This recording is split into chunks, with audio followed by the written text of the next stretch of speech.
World's Yearling Sale. Make plans for the Keeneland September Yearling Sale September 13th through the 24th. Visit theworldsyearlingsale.com to learn more.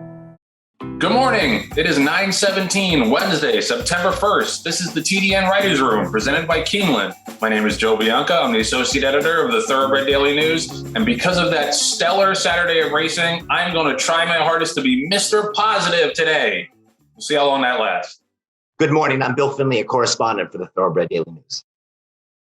That's it, Bill? That's all you're giving us today? Yeah, with my voice, I didn't think I could go much further, John. Oh, he doesn't get all paid right. by the word, John. Yeah, I guess so. All right. Well, Jonathan Green, general manager of DJ Stable, and I'm glad everyone got the memo of the monochrome rainy day attire. I think we're, various shades of gray and black. Yeah, I usually try to wear bright colors on rainy days. I guess I forgot this time. I know. Well, thank God we have upbeat Bill Finley to carry us through. And Mr. Positive over here. Watch, just you watch. Yeah, so like I said, I am going to solemnly swear to be Mr. Positive this show. As positive as you've ever seen me, unless some PR nightmare breaks between now and when we wrap, which is a distinct possibility. No, I will be the pom-pom waver today, this morning, and it's because of what we saw on that racetrack Saturday at Saratoga. It was the kind of day that reminds you why you continue to love and care about this game despite all of its warts. And I actually barely bet, in part because I thought the stakes looked kind of chalky, which it ended up being. So it wasn't a great day for bettors, but for fans, it allowed me to enjoy the race, just enjoy the races as a fan from that point of view. And that made it even better for me, honestly, because that's the way I got into this game, was being a fan before I was betting on the horses. And you got to start with the Travers, and just an absolutely scintillating stretch battle between Essential Quality and Midnight Bourbon. And, we've said this before, that Essential Quality doesn't often win by a lot, but he just finds a way to get the job done. He's tractable. He can adapt to different pace scenarios. And I think it helps a lot that he has a jockey in Luis Saez who understands the value of early position. You hardly ever see him grab horses and take horses back. If he ever does, you can be sure that it was a trainer's instruction. And he did that with Essential Quality once again. He got him into the race. It was a race that lacked speed on paper. He got right up alongside of Midnight Bourbon, and he was able to keep that one in his sights the entire way. And they just threw down in an epic stretch battle. And it's, I don't want to slight Midnight Bourbon because I thought he ran really, really well. And it's nice to see him bounce back from that basically near tragedy in the Haskell and be able to, fight back and run so well in the Travers. But it just never seemed like Essential Quality was going to lose that race. And I think it's because we know him by now, and we know that he just battles and battles and battles and always has that extra bit to give to get up at the wire. And it was just a phenomenal race, and it was a phenomenal race card. We're going to get to all the stakes action. A lot of this show is going to be recapping Saturday because of what a special day it was. But I thought the Travers was the perfect capper to that day. What do you guys think?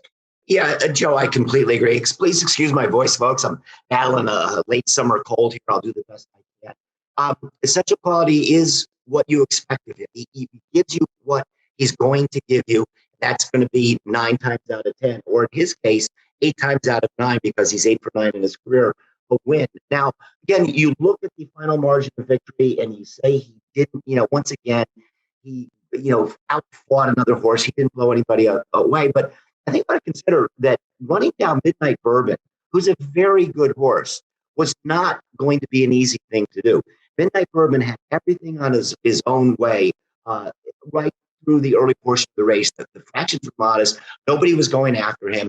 And I agree with you. Saez was very confident. He knew he didn't have to go after Midnight Bourbon right away. He knew he could save some horse, make that run in the stretch, and likely get by Midnight Bourbon. So I think even though he won by a relatively narrow margin, I think the race, all things considered, is even better than it looks on paper. And I was also interested, I forget who it was, somebody, maybe it was a listener or somebody, chastised me for calling Essential Quality a grinder. The race was over, and what did Brad Cox call him? A grinder. Thank you.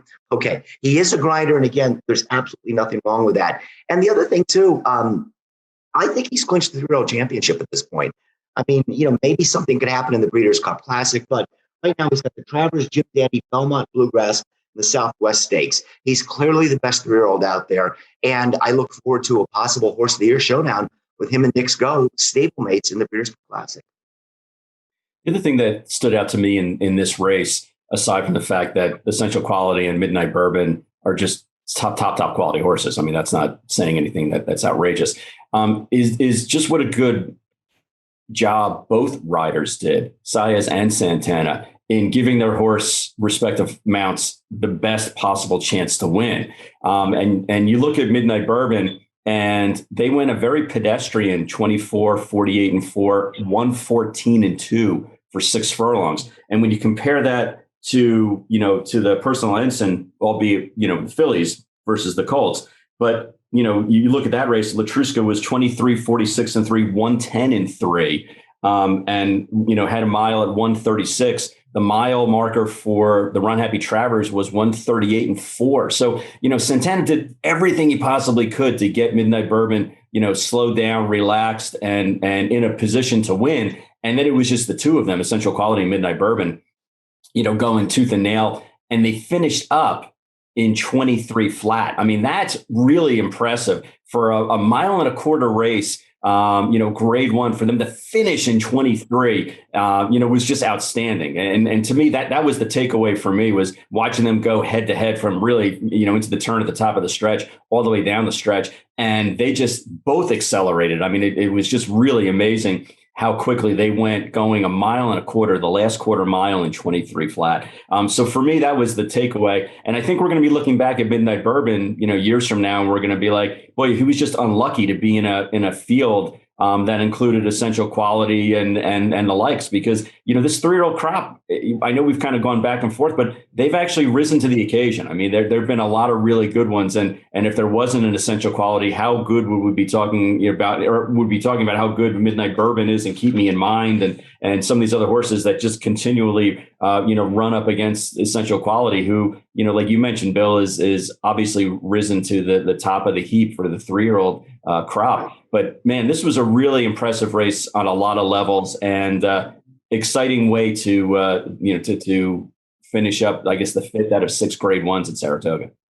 Yeah. And, I'm glad you brought up the fractions, because that to me was one of the most interesting parts of the race. And it was to the point where I thought those fractions were going to get corrected, because it didn't pass the smell test, that they went, 25 and a half seconds for the third quarter and then came home in 23 and change. I've never seen a mile and a quarter dirt race where they come home in 23.15 seconds. Like, that is absolutely remarkable. And the fractions have not been corrected. They're still up like that. And not to be critical, but I think that, looking back on that, if those fractions are right, I think the other riders kind of screwed up not moving into that third quarter, because it seems like that was the time to go get those 2 horses, and everyone else was still kind of waiting. But yeah, so once those 2 had it to themselves for the final quarter, that was kind of predictable with the way those fractions went up, but they both just ran outstanding races. And I think it's a good point that John makes, that it's kind of like the same thing with Hot Rod Charlie's run in the Belmont. Like, if Essential Quality wasn't in that race, we would be talking about Hot Rod Charlie running one of the greatest Belmonts relative to circumstance of all time, but he kind of gets forgotten a little bit because he was second. Like, just the same way in this race, if Essential Quality wasn't in the race and Midnight Bourbon finished up in 23 and change, we would be saying, like, this is one of the all-time great Travers performances in terms of the way he finished up. So I do agree that this has proven to be a very nice 3-year-old class, and Essential Quality has had to really work to get himself to the top of this division. He's had to bust his ass to win the Belmont and the Travers and the Jim Dandy and the Bluegrass.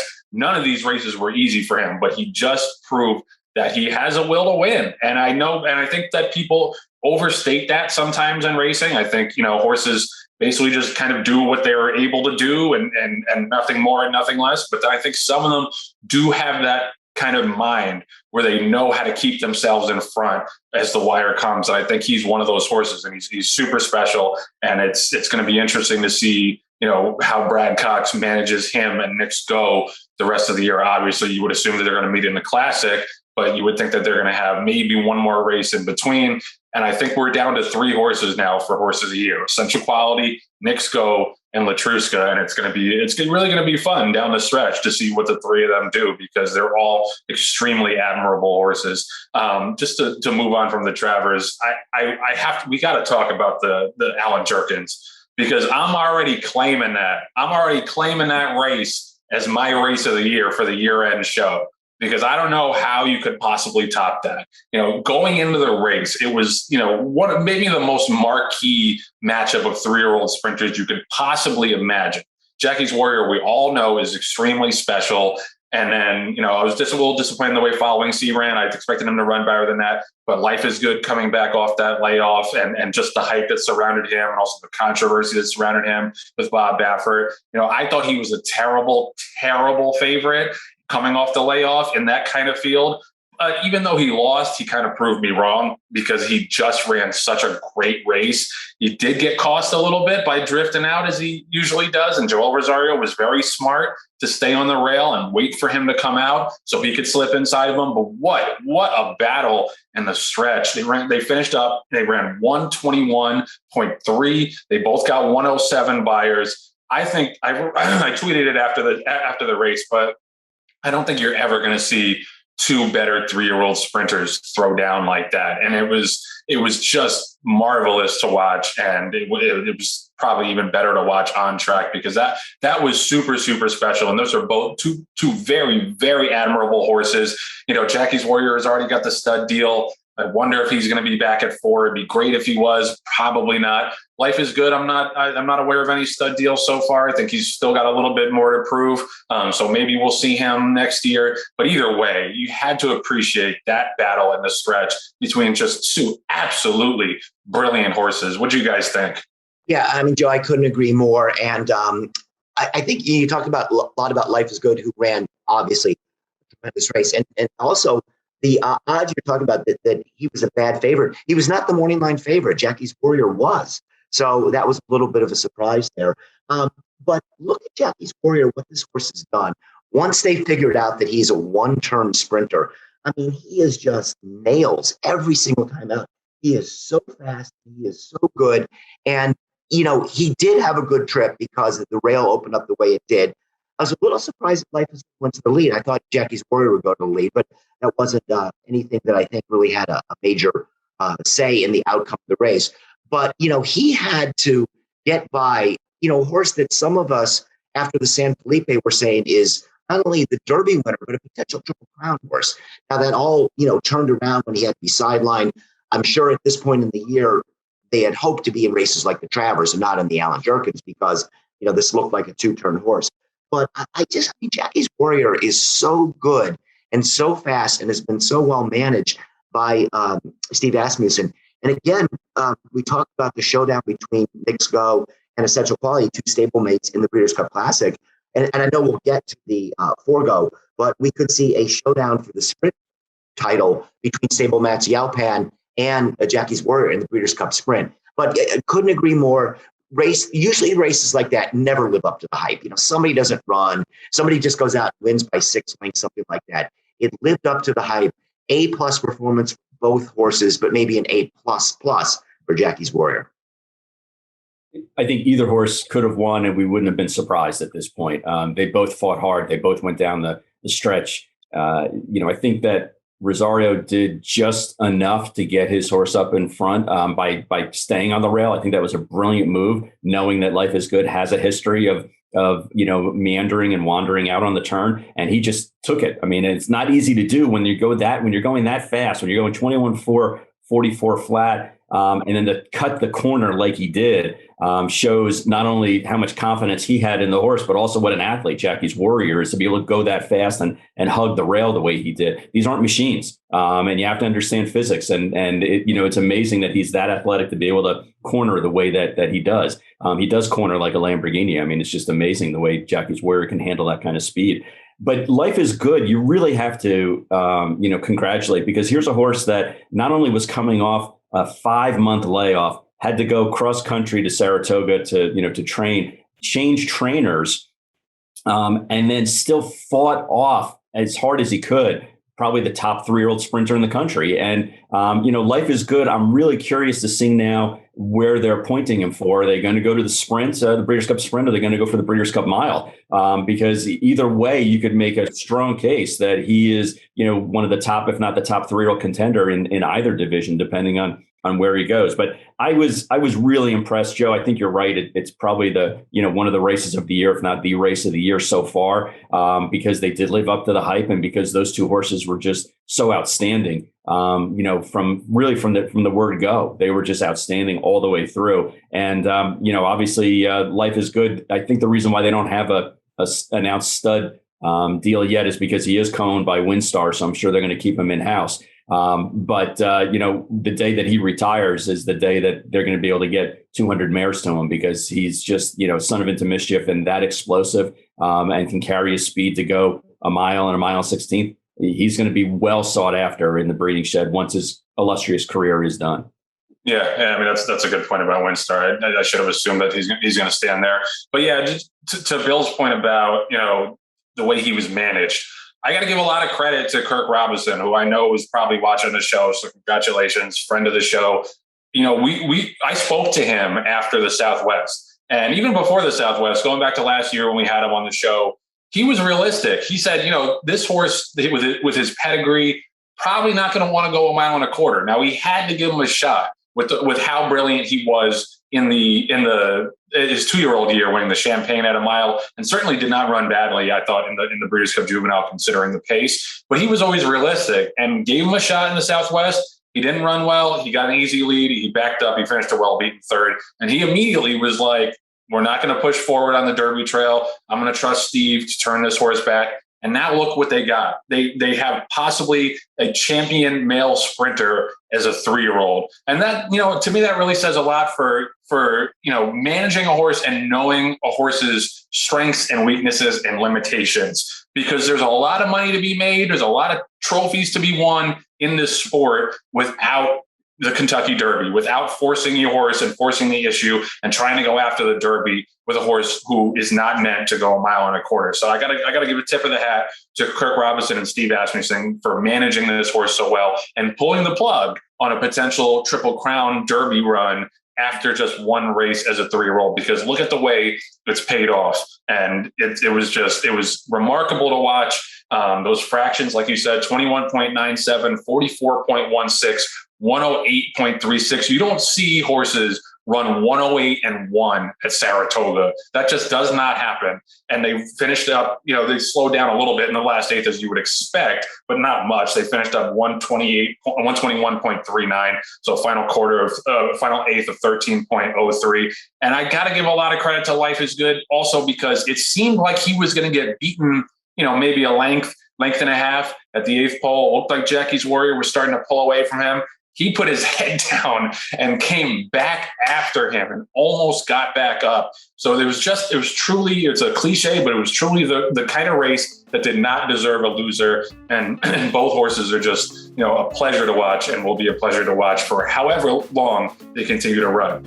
So we're gonna get to the rest of the card, because there was so much other action that really is worth talking about, and we'll do it after this message from Keeneland.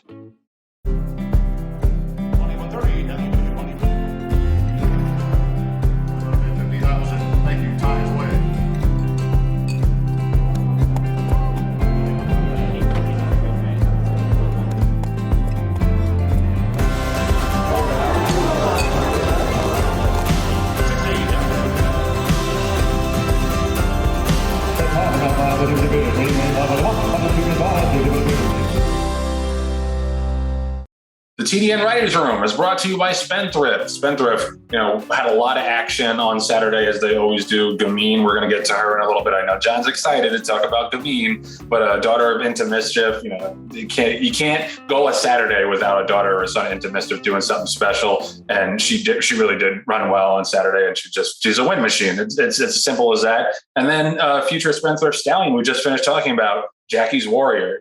We already talked about what an exciting prospect he is. As a sprinter, miler, stallion, he's going to be, I think, very sought after, even already, even if he retired on the spot right now. But I think he's still got a little bit more brilliance in him, and he's going to be highly sought after. But I wanted to get John's opinion on this because it was announced last Wednesday after the show that Known Agenda, who won this year's Florida Derby, is going to retire to Spendthrift and is going to stand for $10,000.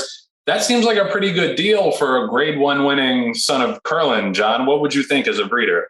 Yeah, no question. He's being priced at a value point. Obviously, they're looking to try to get as many mares to him as possible. But a son of Curlin with his resume, I would think would be very intriguing for breeders at $10,000. I actually haven't personally seen him up close and personal to give you an idea of his conformation. But, obviously he did it on the racetrack. And at this stage of the game, that's what you're looking for. You're looking for pedigree, you're looking for performance, and you're looking for pricing, the 3 Ps, as Joe Bianco likes to call them. And certainly Spendthrift is doing, a very aggressive pricing model on a great horse like this. Yeah, and I think that's one of the things that Spendthrift is good about is they price horses very realistic coming out of the gate with confidence that they're going to be successful and they're going to be able to raise that price over time. And if you remember, Into Mischief was had a $12,500 stud fee at the beginning, and obviously now he's in the stratosphere. But yeah, as a layman, I think that seems like pretty good value for a grade 1 winning son of Curlin. So good luck to Spendthrift with Known Agenda. We talked about this in the previous segment that it seems like Horse of the Year is really down to 3 contenders and 3 really worthy contenders. A couple of years ago, no disrespect to Bricks and Mortar, who was a super, super nice turf horse, but it was just one of those years where it kind of felt like he won Horse of the Year by default because there wasn't a great older dirt male or female. Last year, obviously, Authentic really, really won it. But, even then, like he really just came out of nowhere really to take the Derby and then ran well in the Preakness and the Classic. He was a very deserving winner, obviously, but it wasn't like he had this amazing, amazing year all the way through. He really just finished strong and took that trophy. This year, I think you have 3 horses who have done it. Maybe Nixco's a little bit an exception, but 3 horses basically who have done it for the whole year and have had like a real calendar of success, and especially Latruska. And, she won the personal Ensign on Saturday.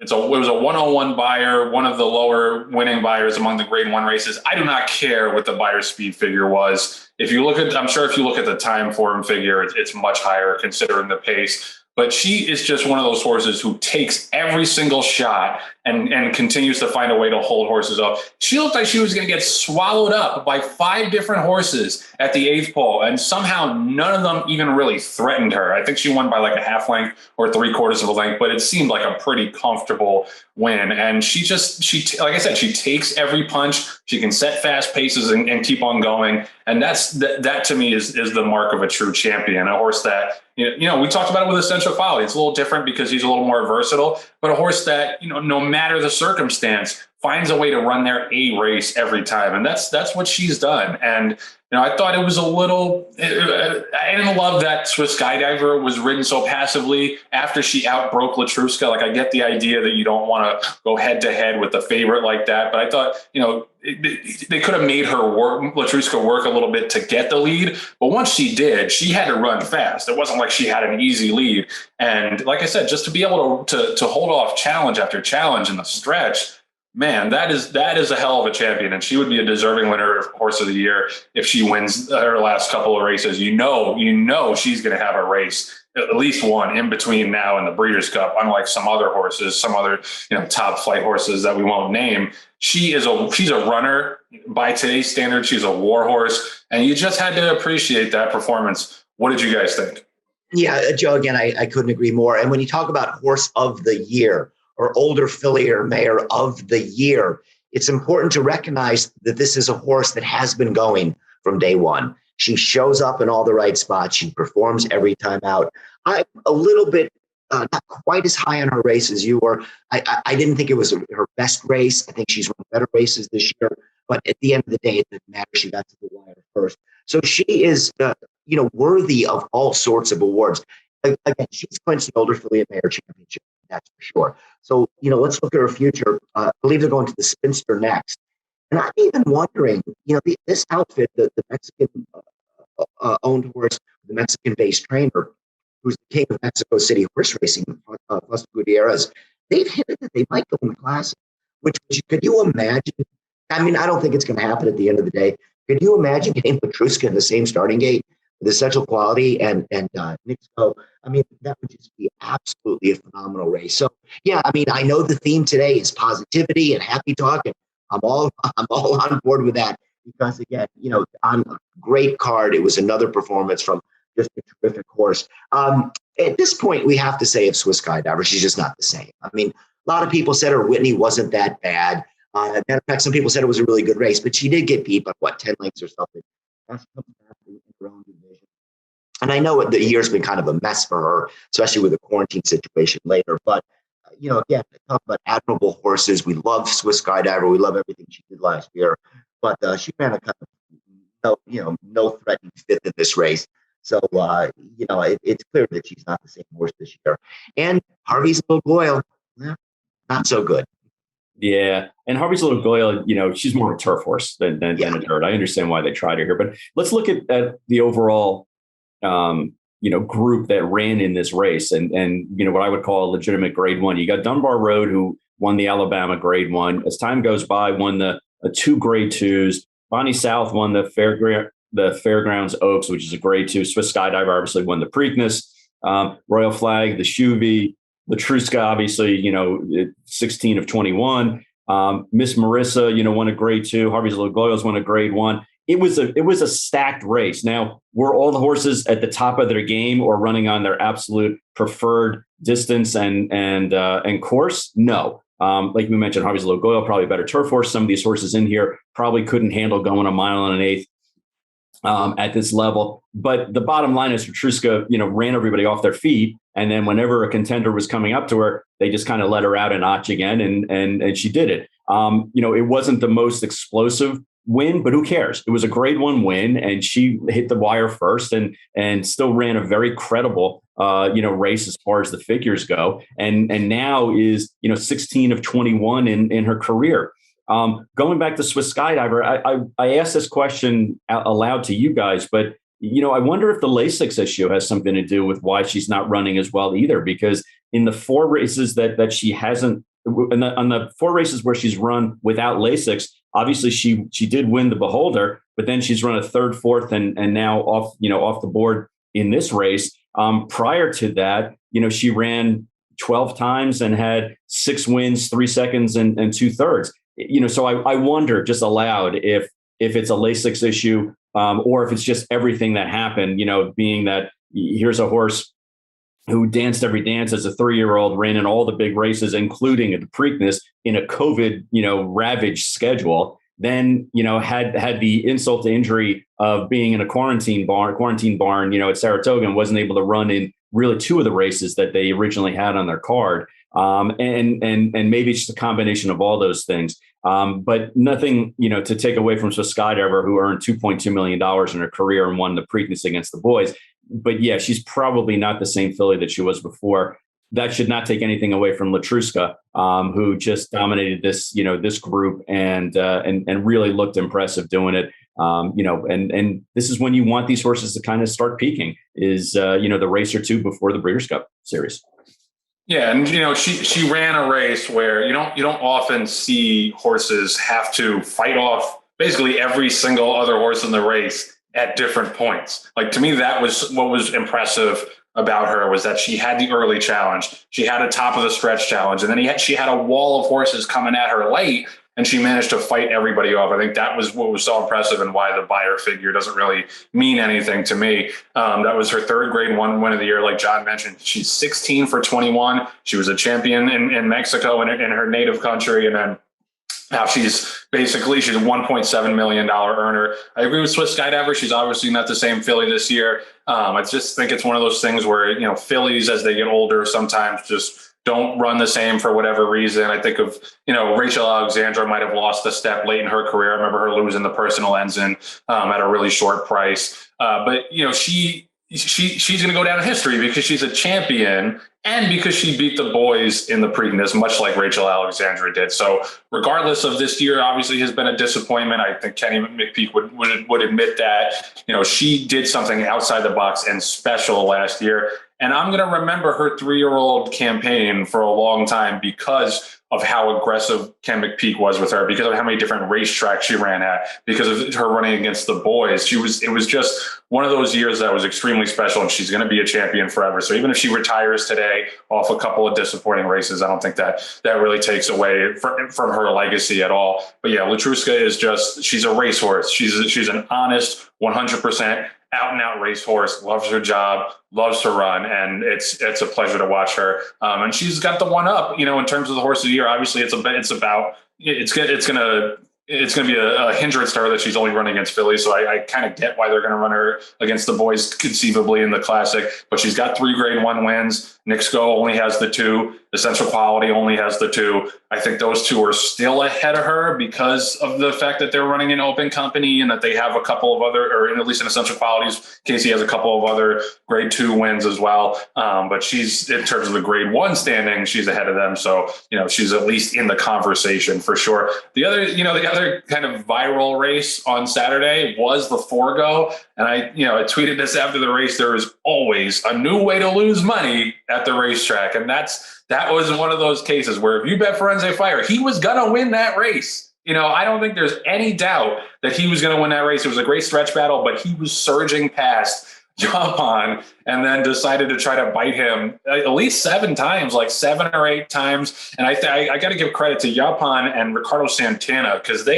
neither of them flinched. They just kept their head down and kept running, and were able to hold Forense Fire off. Jose Ortiz was able to correct him eventually and push him through the wire, but it just that he lost enough momentum that he wasn't going to be able to get back up. But it was just one of the it was an exemplar of one of those, how it was one of those days where you just saw a little bit of everything. You saw great horses, you saw great stretch battles, you saw, great returning horses, you saw the horse of the year maybe, and then you saw a horse try to bite another one 7 or 8 times in the stretch.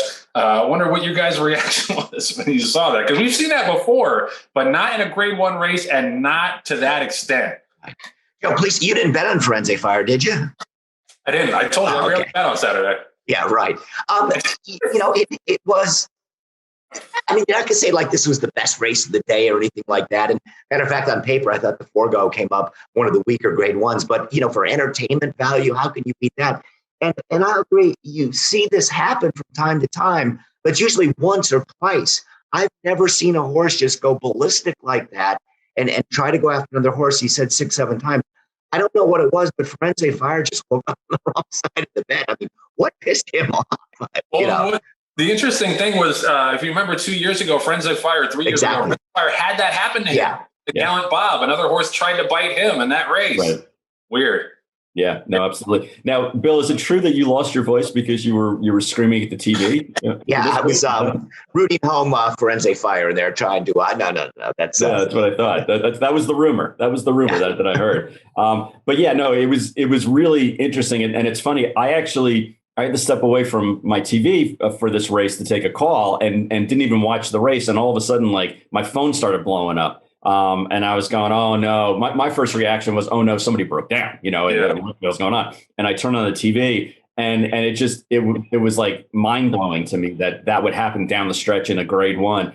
And it was kind of like, Michael Jordan versus Mike Tyson, in this race. It was the really elegant, Yaupan that was in front, and then all of a sudden Forense Fire, was trying to grab him by the ear, and I don't remember seeing it certainly in a Grade 1, and not to that extent. But I love the comment in the racing form, and I'm just going to read it.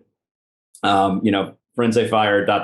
began to savage that foal badly. Coming to the 16th pole, continued to savage the opponent while the rider attempted to reach up and pull him off using the right rein, lost momentum in the process, had the jockey hand slip off the rein multiple times while trying to gather him up, was finally able to grab the rein about 40 yards from the wire, bumping at that juncture, and just missed. And that actually just missed is true because the horse was going to win. But I don't know what got in his head. And there's photos of him with a barn cat, sleeping with a barn cat and never having an issue. And, that's on Twitter now. And you just don't know what goes through, athletes' minds when either they're getting so built up and they're going to win, or they're so frustrated that they can't get past another athlete. Who knows? I mean, you can't get into the mind of these horses sometimes, but that was an incredible feat. And when you first said race of the year, I thought you were going to go to this one just because it was a stretch duel and because it was literally a tooth and nail battle. But I can see why you picked the other race. But to me, from an entertainment standpoint, this was really, an eye-opening experience and one that we'll be talking about for a really long time. Yeah. I mean, like I said, it just exemplified that this day had everything. And when we do a TDN Writers Room investigation to try to get to the bottom of why Forego Fire did that. But that was, the same thing. I was out at brunch, and my phone started blowing up, and everybody was tweeting about it. So it was, and when I saw it, I couldn't stop laughing. Like I watched the replay over and over again because it was absolutely hilarious, but not hilarious if you bet Forego Fire at that price. But just want to wrap up the Saturday. We had two other grade ones. We also had a TDN Rising Star performance out of Jack Christopher. Munnings just keeps getting runner after runner after runner, year after year after year. He's just a real stalwart in the stallion industry. And Jack Christopher, I thought the most impressive 2-year-old male of the meet. I know there's been some other really nice performances, but he really did it for me. Lived up to the hype. But as far as the other two grade ones go, we had Gafo winning the Sword Dancer and Gamine winning the Ballerina. Now I'll leave all the Gamine fluffing to John. That's his department here. And just want to talk about Gafo real quick. Now he was a horse that kind of got a little bit unlucky in the Manhattan. I don't think he was ever beating domestic spending, but he had kind of a right turn in the stretch that day, ended up being third. I thought the difference in that race was Joel Rosario beating Ryan Moore to the spot to be the first to go by Tribhuvan, who I think he knew in his mind was probably not going to see out the 1.5 miles. And he and Ryan Moore on Japan were both kind of coming at the same time after Tribhuvan, and Joel Rosario was aggressive, beat him to the spot, took the lead, made Ryan Moore just steady just the tiniest bit and come around on Japan. And then Japan fell a neck or so short. I think that Joel Rosario, he kind of goes in spurts. I think he goes on walkabouts sometimes and isn't on his game. But when he is on his game, to me, he is one of the, if not the best, big money rider in the game. He just knows his horses. He does his homework. He's aggressive. He's a phenomenal finisher. We all know that about him. And he had a great day. We talked about his ride on Jackie's Warrior. He also got Villadera up by a nose in the Boston Spa. And then the ride on Gafo, I thought, like I said, made the difference in that race. And Ryan Moore is a great rider. It's nothing against him. But Joel Rosario skunked him in there and got the win because he was the better, more aggressive rider in that spot. Just some thoughts from you guys on the other grade ones. Yeah. First of all, John, I hope these aren't fighting words, but I was not impressed with Gamine.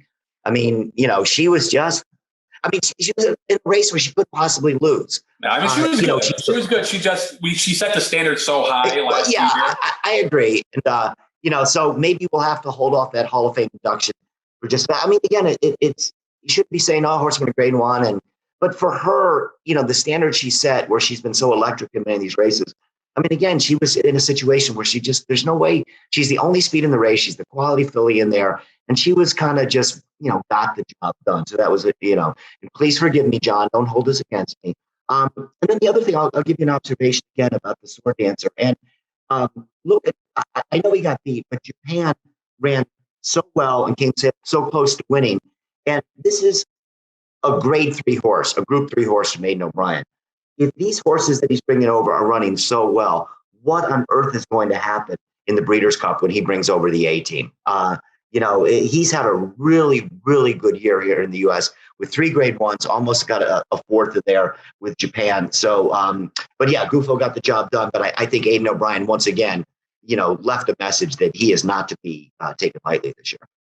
Yeah, who would have thought that that I personally would be so excited about a 1.5 mile turf race as I was about this one. Honestly, I mean, you look at this race, and Gufo is a horse that Clement, when he came on our show a year ago, actually talked about Gufo and the talent that he had, and the fact that he thought that he was one of the top 3-year-old turf horses in the country.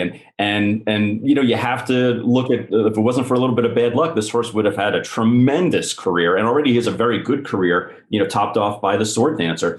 And interestingly enough, and I don't think this was mentioned yet, but Gufo, now that they put blinkers on him, is 2 for 2. He's won both races now that they put the extra equipment on and they put the blinkers on to get him a little more focused. And you say, well, is he a little closer going a 1.5 mile marathon distance? Yeah, he was. And that makes the difference, because these races are a lot of,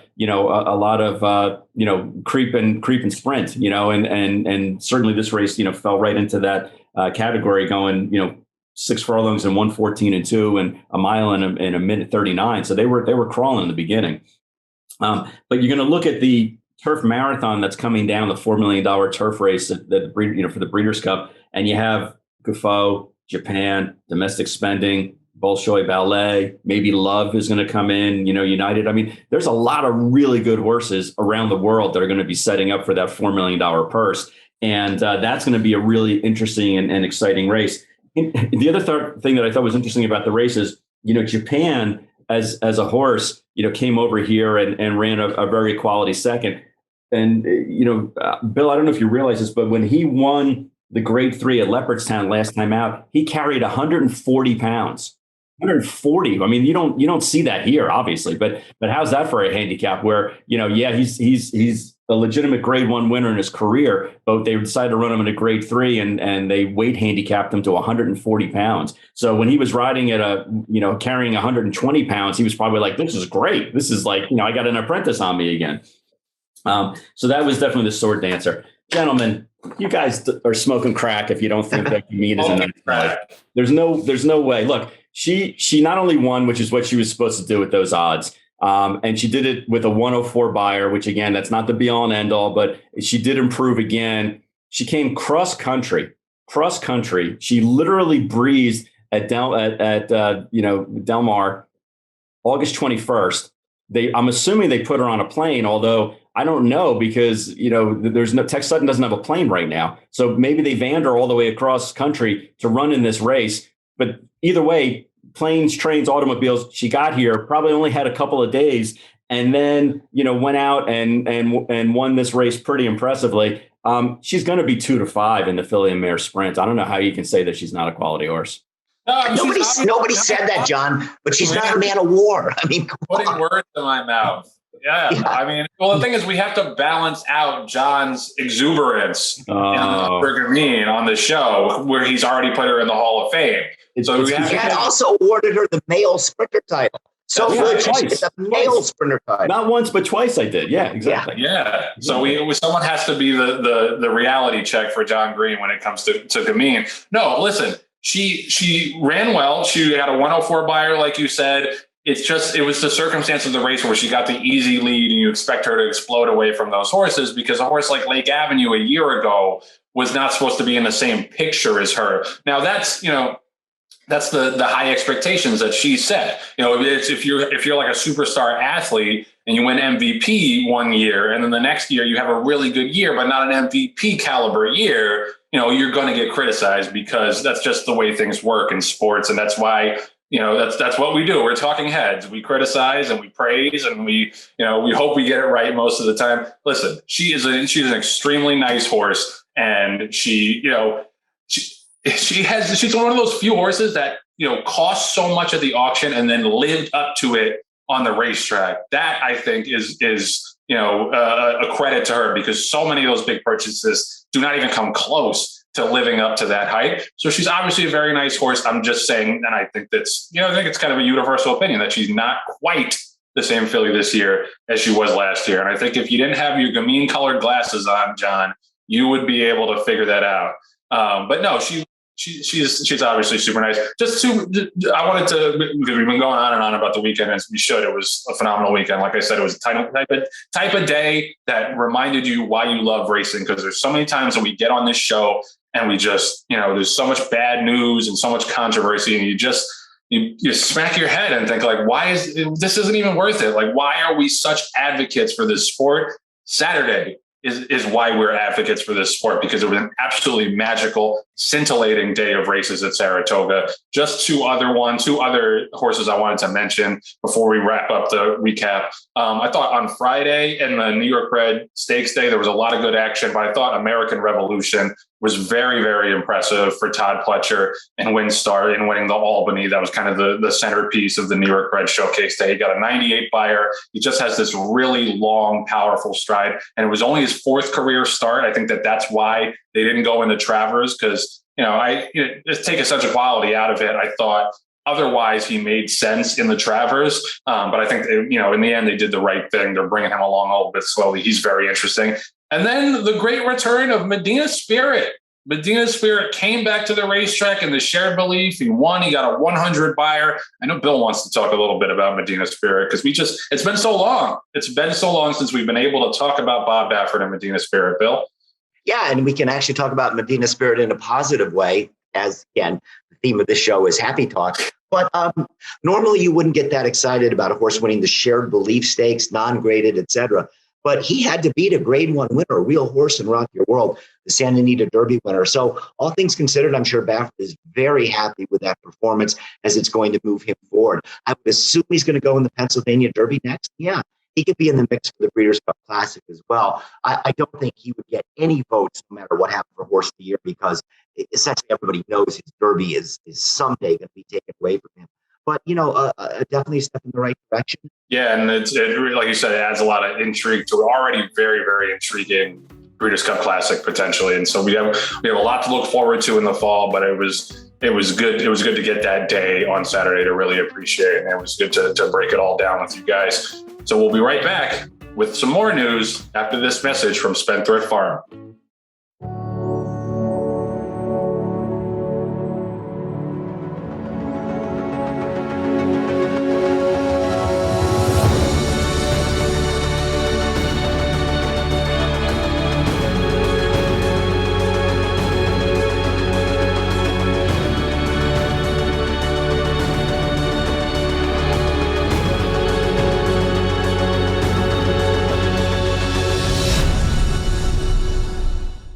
The TDN Writers Room was brought to you by Woodford Thoroughbreds. Welcome, Woodford, back to the show. One misconception about Woodford is that they only break and train 2-year-old sales prospects, but 65% of their business is breaking and training for clients to go to the races. Graduates of this program include 2020 Breeders' Cup Juvenile Turf winner Fire at Will, plus 4 2-year-old maiden special weight winners for Tom Amos at this year's Saratoga meet. He's had a great meet.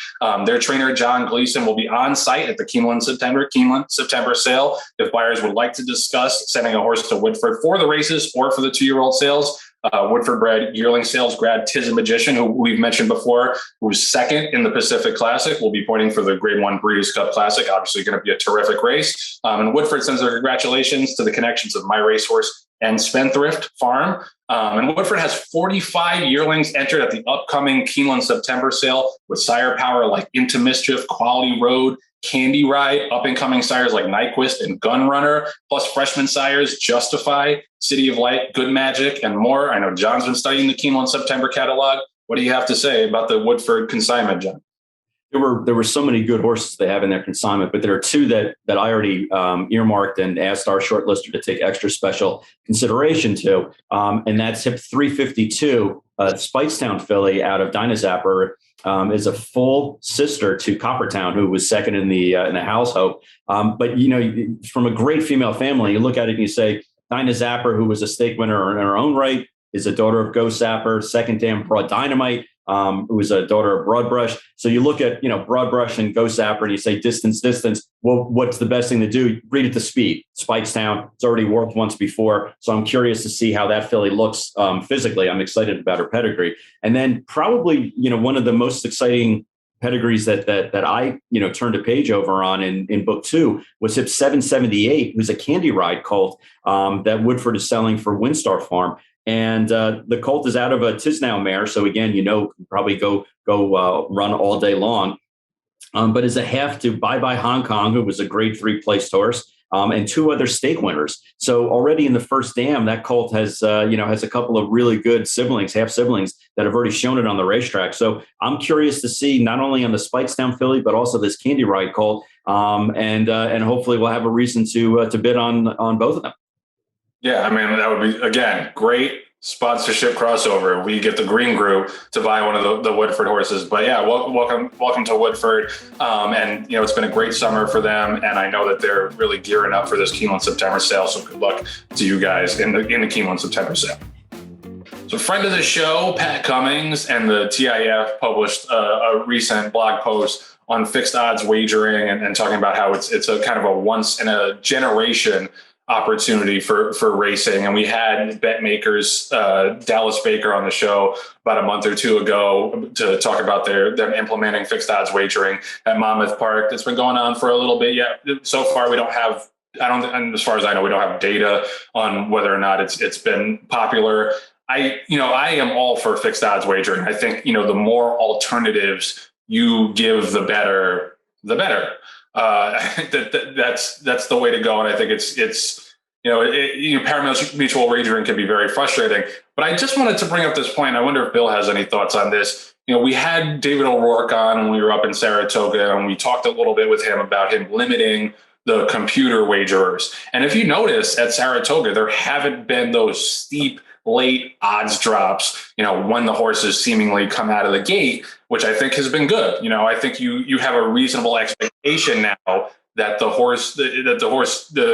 price that you get when the horse is loading into the gate is, more or less the price that you're going to get when the horse comes out of the gate. So I wonder if that maybe negates a little bit the impetus for fixed odds wagering to kind of, sweep the country and become the new standard. I wonder, what are your thoughts on that, Bill? Do you think these, kind of eliminating or at least mitigating these late odds drops, does that at all take the steam out of the push for fixed odds wagering?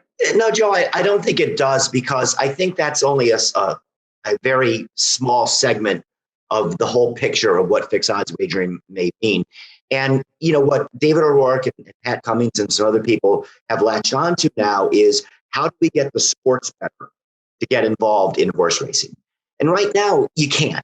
First, people are too, focused on, the Jets plus 3.5 on Sunday, et cetera. And they really don't know that horse racing exists. And on their betting websites where they use FanDuel or whomever, or DraftKings, et cetera, you literally have darts. You can bet on darts somewhere. 2 guys in a pub somewhere in Ireland throwing darts at a thing. You can bet on that. Horse racing is the only sport out there that is not in this universe. Now, if you put sports betting up there, you can't do it pari-mutually. It wouldn't work. You'd have to do it with fixed odds. So, again, you look at John's favorite horse, Benin. She went off at 1-5, paid $2.70. She likely would have been a fixed odds prospect of what you would have had to bet, like minus 300, something like that. You bet 300 to win 100. So the sports bettor will understand that, and it gives them an opportunity to bet on horse racing. Now, are you going to get everybody and their brother to say, okay, I just won my bet on the 49ers and the 4 o'clock games are over. I'm going to bet fixed odds on the 9th race at Mountaineer Park? Probably not. But it gives them a chance. It gives horse racing a chance to get these people coming in. Sports betting is just taken off with reckless abandon. It is the biggest thing in the world in the United States, and it's only going to get bigger. And if horse racing gets left behind in this, they're in big trouble. Fixed odds wagering is the way to become part of the equation with this. I think you're looking at a society that has embraced the idea of gambling in the, on their phone and doing it pretty much on anything. And there's an old saying, shoot or shoot. And I'm going to start a new saying, gamblers bet. I mean, that's just, they're going to bet on whatever they can. And I think it showed during COVID when all the major sports were not participating, and horse racing was really the only game in town, and we had spikes, and we had increases in overall handle and increases in betting and wagering, across the board. So it is on people's radars. It's not necessarily their first choice. I think to the average gambler, it's not their first choice is to go and look up a race, whether it's at Saratoga or Mountaineer Park or anywhere in between. But if it's the only game in town and there's only one football game left on Sunday night, and they can cross promote it with some night racing somewhere to be able to get themselves out of a hole, people are going to bet on it because they're going to see that that's a way that they can get their lunch money back. So I think that it's good that we're starting to have these conversations and going in that direction. I know that I've already sat in on a couple of horsemen's meetings with the fixed odds wagering groups, and they really feel like that they're going to get they keep talking about a 10% sliver in the overall wagering world. If they can get that, then then horse racing is going to be back on the good side of the ledger. Yeah, I mean, it really just goes a long way in terms of modernizing the sport and the way the sport is bet, because you go overseas, fixed odds wagering is more or less the standard. There are pari-mutuel pools, but most people are going to make their bets with a bookmaker of some sort. And I think that it just, the more options that you give the racing bettor, I think the better it is for them.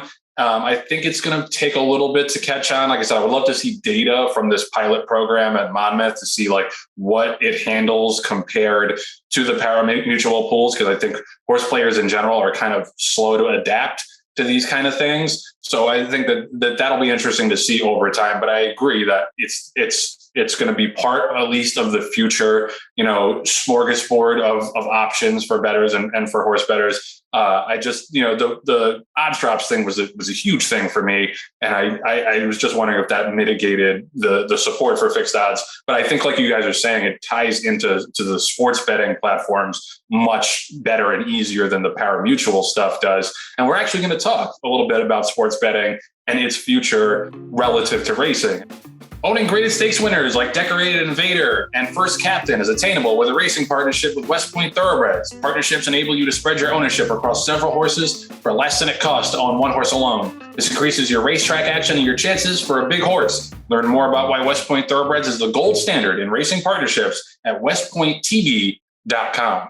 Mentioned First Captain. He's going to run in the Pennsylvania Derby. West Point's also going to have some action closing weekend at Saratoga in the Spinaway with Sequist, daughter of Nyquist. And then County Final, John, you said is running soon? Yeah, County Final is going to run in the Franklin Simpson Stake Nice. coming up at Kentucky Downs. So we can ask our guests of the week about those races as well.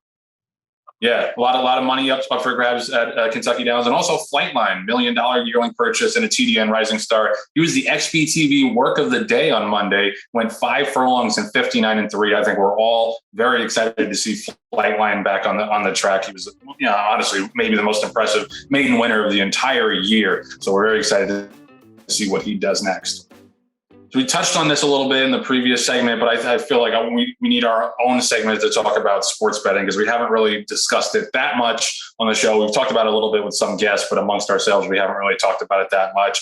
And whether or not sports betting is going to be a good thing for racing in terms of, bringing new people into the game, or if it's just going to overwhelm horse racing and, we're kind of going to be kicked to the side even a little bit more than we already are. In the betting landscape, I think it can be a good thing, a major good thing, honestly, if racing is able to get onto the same platforms and promote itself alongside the other more mainstream sports. And I think the good news is that a lot of decision makers in racing, we talked about David O'Rourke, have expressed that they get this and they know how important it is for us to be alongside of the other sports. And it goes back a little bit to the fixed odds discussion. And that's where I think it can most come in handy in terms of letting people set cross sport parlay bets at certain prices at any time, where it kind of standardizes racing with the other sports in terms of how it's priced. And I think that sports betting provides racing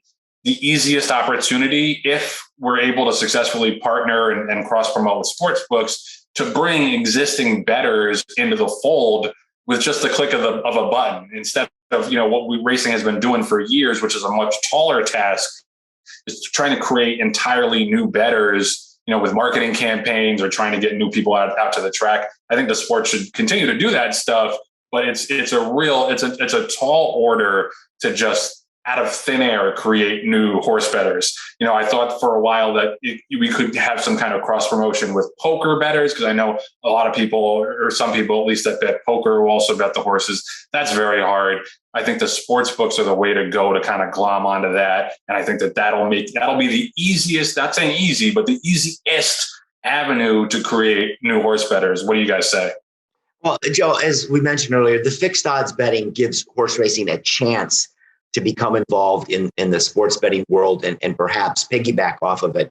But I know the theme of this show is happy talk, and I'm going to go against it. I think by and large, you have to look at sports betting as something that's going to be potentially have a big negative impact on horse racing. Because if you look at it from the beginning of the time, whenever the internet started, the only online legal wager you could make was a horse bet. Just like before lotteries and casinos, Fred, the only wager you could make legally in this whole country was a horse racing bet. So horse racing had this monopoly on online wagering, and now it's been totally taken away.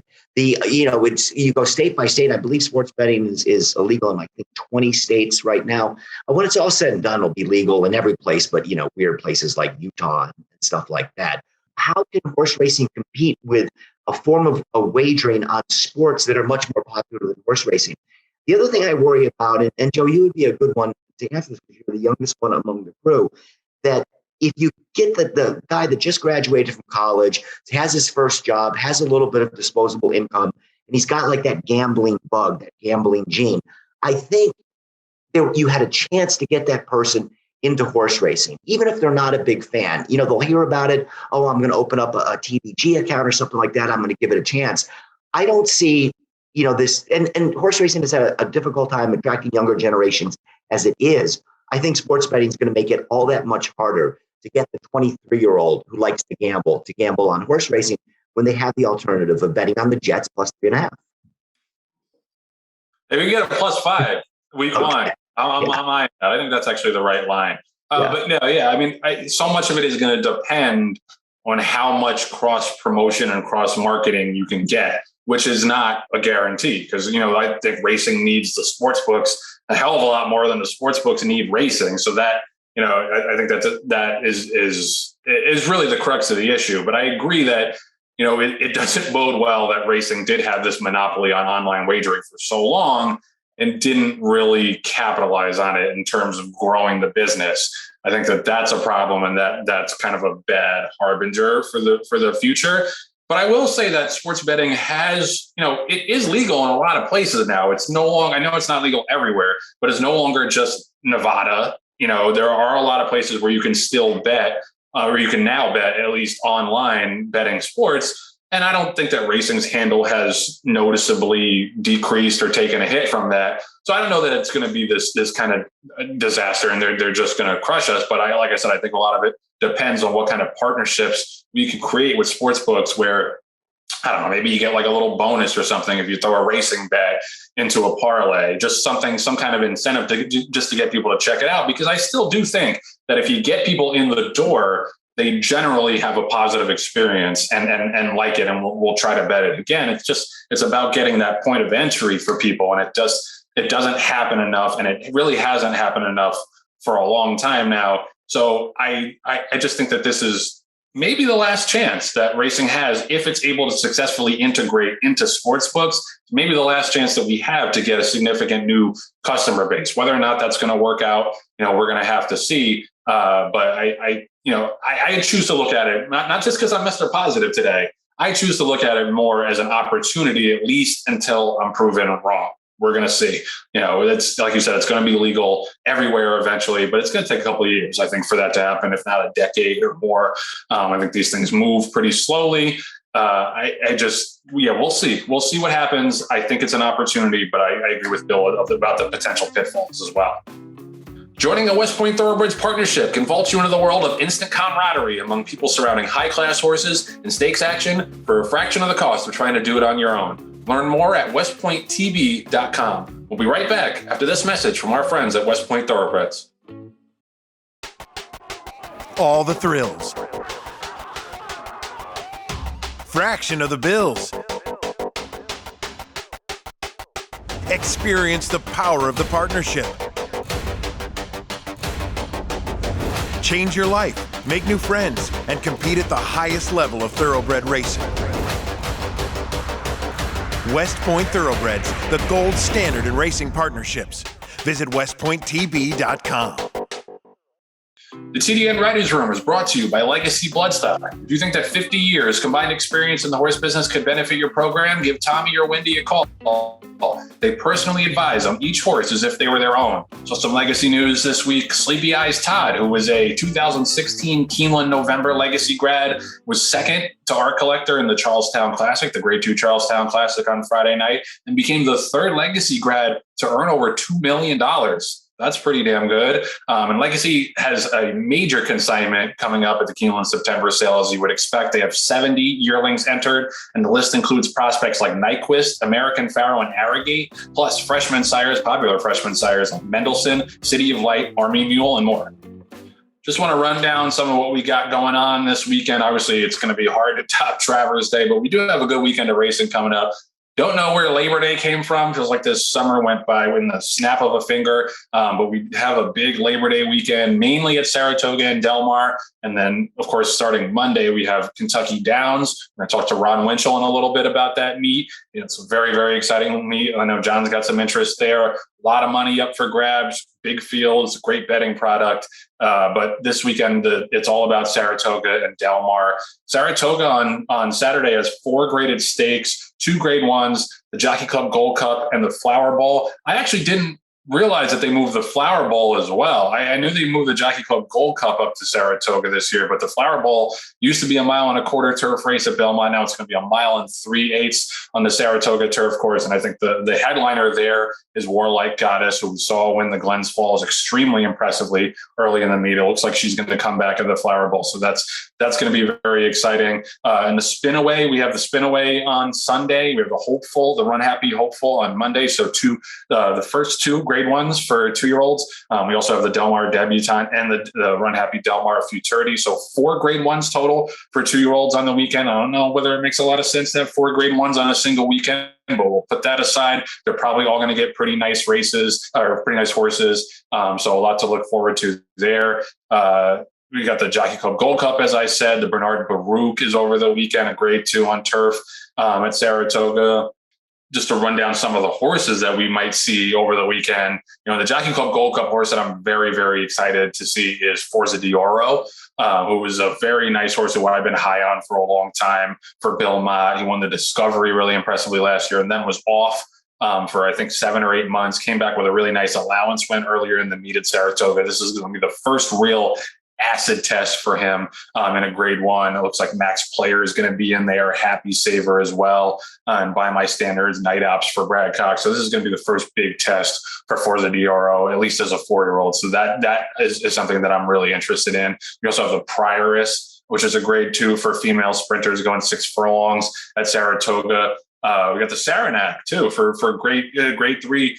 For 3-year-olds on the grass. The John C. Mabee Stakes at Del Mar is a grade 2. For the Del Mar Debutante, just looking at some of the probables here, looks like Bob Baffert's going to have a couple. Grace Adler, Dance to the Music, horse named Very Scary for Doug O'Neill. Phil D'Amato's going to have Elm Drive in there. Dance to the Music is Mark Glad. Bob Baffert's going to have Ida and Grace Adler. And the Spinaway, it looks like Sequist, who we mentioned for West Point, is going to be in there for Dallas Stewart. Sue Ellen Michigan, nice Seinfeld reference for Jorge Abreu, who was impressive earlier in the meet. Pretty Birdie, who won the Schuylerville on opening day. Going to see her back in there. Ben Bang, who was a very nice looking horse for Jonathan Thomas. Echo Zulu, who was a TDN Rising Star for Steve Asmussen, daughter of Gun Runner. Del Mar Futurity looks like it's going to get a short field. Papa Cap for Mark Cassidy, who won the best pal, is in there. Looks like Steve Asmussen is going to ship American Experiment across the country to run in there. And the hopeful, we've got High Oak, who was super impressive in the Saratoga Special, and Wit, who was super impressive in the Sanford. So it looks like we're going to have a clash of some pretty nice horses in those races. But I know John's got some interest this weekend and Monday and at Kentucky Downs. So I'll let him plug some of his runners so you guys can watch him root, like I always do. Well, thanks, Joe. I appreciate that. That's the way it sounds sarcastic, but I do root for your horses. No, I know. I appreciate that. And I do get texts from you, after they run, either saying congratulations or, what the hell are you doing? Oh, yeah, what a rat. Exactly. So, so I'm used to it. It's like, you don't even do the full text anymore. It's, if you put a number 1, it means congratulations. You put a number 2, it means what a rat. So I get it. If I put a little puff cloud, that's the best you can get, because that means the horse was fast. That means you were smoking? Oh, puff. Well, yes, I was also high while I was texting you, but while you're texting me, right? Okay, in that case, it means the horse is really fast. When there's a puff of smoke and a pretzel afterwards, doesn't that usually mean that? Anyway, all right, go ahead, John. We're off on a tangent again. Go figure on our ultimate positive, happy sale day at the TDN show. Anyway, just a couple of quickies. Earthstrike is going to be running in the Dueling Grounds Oaks on the 5th. Over at Kentucky Downs. We have On Thin Ice, who won first time out very impressively, is undefeated. He'll be running in the More Than Ready Juvenile, also at Kentucky Downs. And then fan favorite and friend of the show, Proven Strategies, will be running in the Red Bank, which will actually be the first race that we're running at Monmouth Park the whole season. And Jose Ferrer will be riding him, who won on Helium for the Tampa Bay Derby. And then finally, I want to wish a little bit of luck to our friends at Juddmonte, who bought Amendment 19 from us, specifically to run in the Prior S at Saratoga. So nothing but the best wishes, for that filly in that program. And it should be a really exciting racing weekend, not only for DJ Stable in the small microcosm, but overall in racing. It's not going to be quite the racing weekend it was last weekend, but at this point, you get half a dozen grade ones on any given weekend. It's a good weekend for racing. Yeah, and it's going to be a celebratory weekend in general with Labor Day. It's been a fun summer. It's always a nice relief for us at the TDN because especially with Del Mar running late, it's a lot of work throughout the summer. We enjoy it. We're passionate about it, but it's always a nice little relief to get into the fall. Although the Keeneland September sale, a lot of work too. But so maybe after Keeneland September, we can take a breath at least until the Breeders' Cup. But yeah, it's going to be great. It's going to be really nice to see the 2-year-olds too, because that's kind of where the focus goes this weekend. And then I feel like leading up to the Breeders' Cup, you start dreaming a little bit about those Derby and Oaks horses for next year. And I think this weekend will really, show who's at that top level. It's the cream of the crop, at least in this early stage. So that's really exciting. And like I said, Kentucky Downs is very exciting as well. And in the Red Bank Stakes, we have 2 interests because Red Bank is the home of the TDN and it's the home of our podcast studio, which we'll be back in next week. So we have maybe John will be there to present the trophy to himself if Proven Strategies wins. I think that'll be a nice synergy there. But yeah, great weekend of racing, 2-year-olds in particular. We'll be back next week to wrap it all up and break it down. We'll be right back after this message from Legacy Bloodstock. Being a small family business, I guess we're part of a dying breed. We're really grateful for the people that entrust us. We know it's a huge responsibility. We're always with your horse every step of the way. When it comes to being at the sales ground, showing your horses, we are with your horse. Just driving up and down the road every day, there's not a time that I don't look out and feel a responsibility to the sport, the animal, the people that come to invest in the game. I want to see as many people enjoy this sport as they possibly can because we do have the most beautiful sport in the world.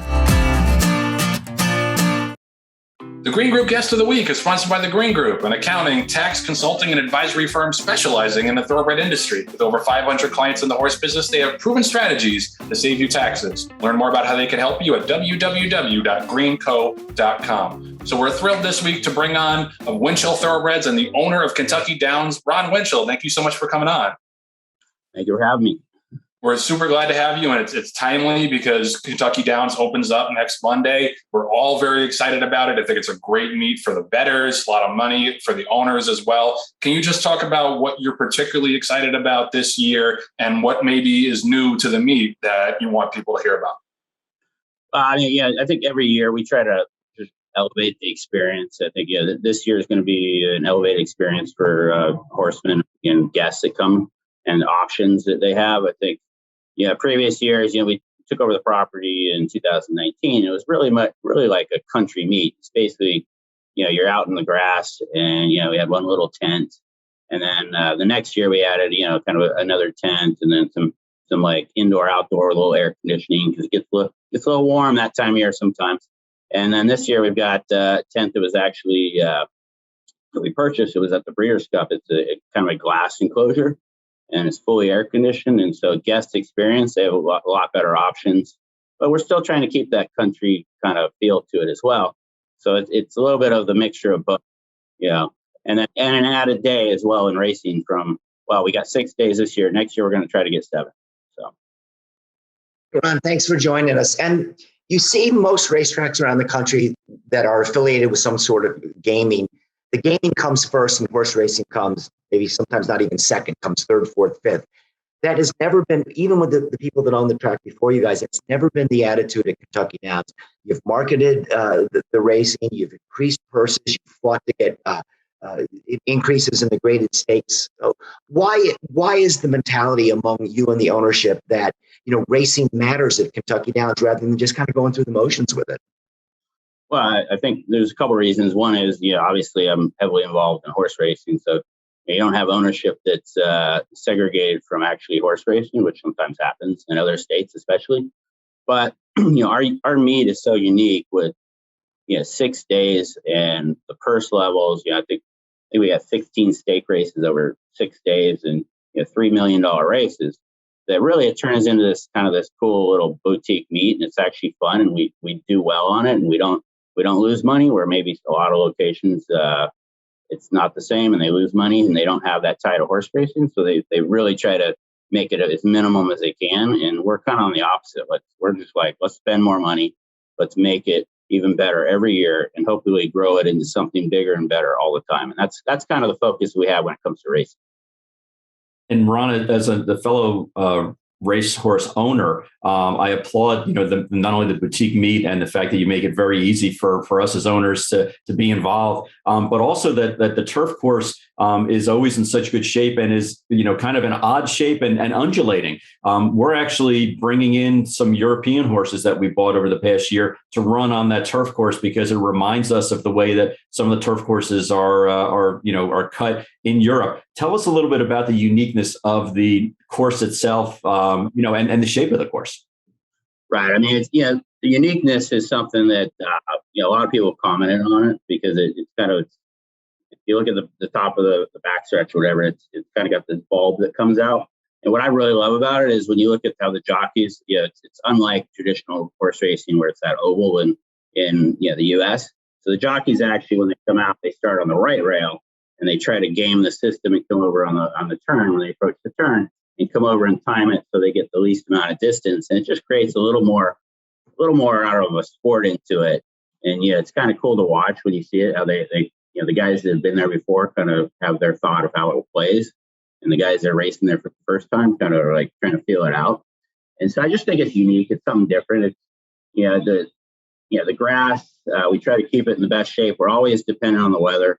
I was crossing my fingers with this hurricane. It's like, if this happened next week, we'd be in deep trouble. But, we're always faced with that every year because we have such a short meet that we can't move it around too much. And if you get, a big weather pattern like that, really going to, disturb what we do. So luckily, I'm going to knock on wood that I think the timing's great. The turf's going to be in great shape because of the rain, and hopefully it dries out. It just becomes a really nice racing service for everybody. I wanted to ask about Steve Asmussen and him breaking that record, because I think that you guys have, Winchell Thoroughbreds has been synonymous with Steve Asmussen and his success in the past couple of decades. It was really fitting, I thought, for him to break that record with a Winchell horse. Stellar Tap was the name of the horse who got it done. Can you just talk about what you felt and how important that was for you to be part of that and what it meant to you and to the whole team? Right. So, the couple weeks coming up to it, you're kind of like monitoring and going, all right, well, he's going to break the record. It's only a matter of time.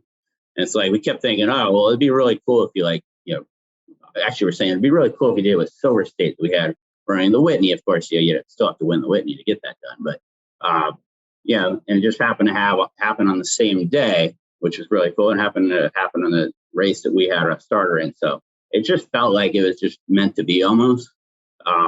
We were really hoping that would be like one of our horses and him. And so it turned out to be great. It's amazing accomplishment for him. The stuff he does and the amount of starters he's had, and the fact that he's still pretty young and that record's just going to keep going and going. It's going to be hard to beat for someone else.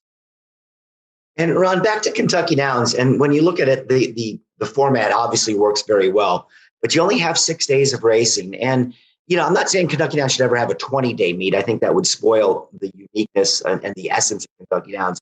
But why not 8 days? Why not 9 days? Any plans to try to do that in the future? Right. So next year we're submitting for 7 days. We're always a little subject to the calendar because you got Ellis Park on one end, and you got other tracks, and so it really depends on how it plays out. Like this year, it kind of got a shortened calendar, the way that the days laid out and the weekends laid out in September, and so we're always going to be limited from that perspective. At some point we might want to do a day, maybe in May or something that we're trying to focus on maybe doing something, hopefully with a little European flair to it to track some European horses. So there is some potential to do some stuff going forward that maybe is unique and separate it and not get too many days, like you said. Because I agree, like what makes it nice is like it's a boutique meet, so it's pretty short, and usually it's over a couple weekends, and that kind of makes it special. You're not like, oh, it's just another day at Kentucky Downs. Every day is special when you have that few days. And Ron, I want to shift gears to one of your top horses that you guys have campaigned, and that's Gun Runner. We kind of forget sometimes that the horse made, almost $14 million and basically ran in every big race against every top horse of his class. Was horse of the year, champion, older dirt horse. I mean, just did everything that a horse can do. And now in his first crop of foals, it looks like his babies are also having some really early success. You've actually had a couple that have won first time out. I know Mark Cassey has one on the West Coast that he's very excited about. And it looks like the Gun Runner foals themselves are even more precocious than Papa Gun Runner was. Give us an idea of, who Gun Runner was and what he meant to you, and also, what you're seeing in his foals. Right. Well, I think a lot of people don't realize is we particularly started him later just because we felt like he was going to get better as he got older, which he did. But he was incredibly fast. And I think because we didn't run him at 6 furlongs and short distances, people really look at him and go, oh, no, they're not going to make 2-year-olds. Like they're only going to be later. They're going to be 3-year-olds. But really, when you talk to especially when you talk to Steve Asmussen, he's like, no, Gun Runner was seriously fast. So, they're capable of winning the races on, 6 furlongs. And I think that's what you're seeing. Although all the ones that we have that are winning right now, they really want to go longer. And so it makes us super excited. Like, okay, now we're winning at these short distances. They want to go longer. And of course, we've kind of pushed that envelope a little bit to kind of show everybody, look, these guys can really run, and they've proven to do that. And I couldn't be more excited to see what the next phase is. This weekend coming up, we're going to have Gun Runners. Basically we got one running in the Hopeful, the Spin Away. I think we're looking at one maybe in the Sapling that we own. And then you got the ones I think down at Del Mar. And I think there's probably 2 going to run in the Del Mar Futurity. So really, this weekend is going to be a pretty defining moment. I think to see what he does and taking the next step. But I couldn't be more excited. Gun Runner is obviously my favorite topic now. It used to be Tap It, but now it's Gun Runner. But in Tap It, of course, what a stellar year he's having. So it's great. No question. When you could start off any conversation with, well, my 2 best horses were Tap It and Gun Runner, I think you got a leg up on the majority of the industry. My other question. When you combine those, it's even better because that's what we've done. Yeah, exactly. Yep.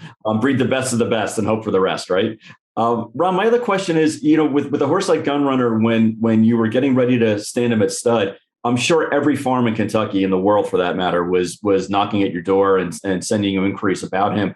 Why 3 Chimneys? Is it because they're kind of a boutique farm, like you have a boutique meet at Kentucky Downs, or what drew you to 3 Chimneys to stand him at stud there? That's a really easy answer, actually, because I was partnering with them.